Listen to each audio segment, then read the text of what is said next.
Oh iya, ini kan apa namanya ya? Putusan ini membuat semakin orang melihat tidak adanya kepastian ya di dalam proses persiapan penyelenggaraan pemilu ini. Gitu. Dulu kan partai ini ditolak, ya, tidak diterima gugatannya sama Bawaslu, maka kemudian dia ke Petun. Ya, Tun juga ditolak, makanya mereka ke PN gitu loh. Nah sekarang PN udah putusin begitu, ngajukan gugatan Bawaslu diterima. Ya kami mempertanyakan apa latar belakang dari keputusan yang berbeda dengan objek yang sama gitu, ya kan?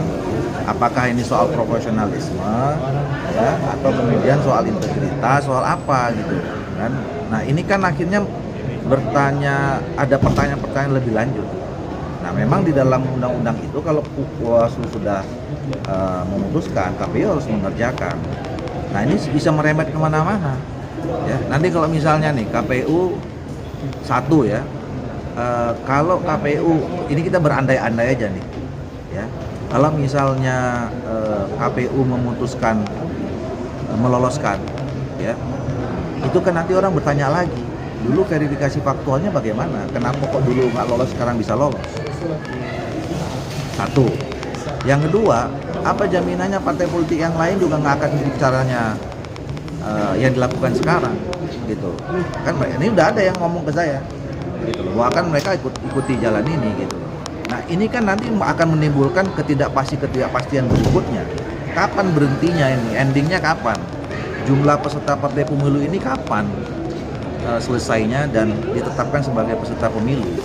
Nah kita khawatir dan kita tidak mau bahwa ini akan nanti mengganggu tahapan pemilu, dan bahkan ya kita kemarin semua tolak putusan PN itu gitu loh, yang mengatakan bahwa mereka minta ada penundaan pemilu. Ini tapi kan secara perlahan dengan putusan ini bisa mengarah ke sana gitu.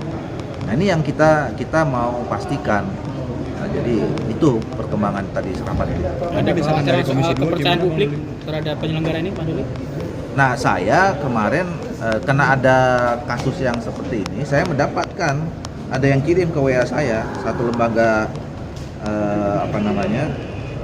konsultan politik yang ternama juga, dari saya sebut aja lah, dari SMRC. Mereka buat survei Desember 2020, Januari 2023. Nah, masyarakat menilai ya belum sepenuhnya menaruh kepercayaan kepada lembaga-lembaga penyelenggara pemilu ini, baik KPU maupun Bawaslu. Semua tingkat kepercayaannya itu belum sampai 50%. Gitu. Saya tidak tahu, saya tidak jawab, saya tidak tanya lebih lanjut apa yang menjadi penyebabnya. Tetapi hal-hal yang kayak seperti begini ini lama-lama itu makin membuat ketidakpercayaan bertambah, ya. Nah, yang kita khawatir, kita kan harus jaga jangan sampai kredibilitas masyarakat terhadap penyelenggara pemilu ini semakin menurun, itu akan juga menurun terhadap pemilunya. Nah, ini kan bahaya nih kalau ada tingkat kepercayaan masyarakat rendah terhadap pemilu. Itu yang mau kita jaga, yang mau kita antisipasi.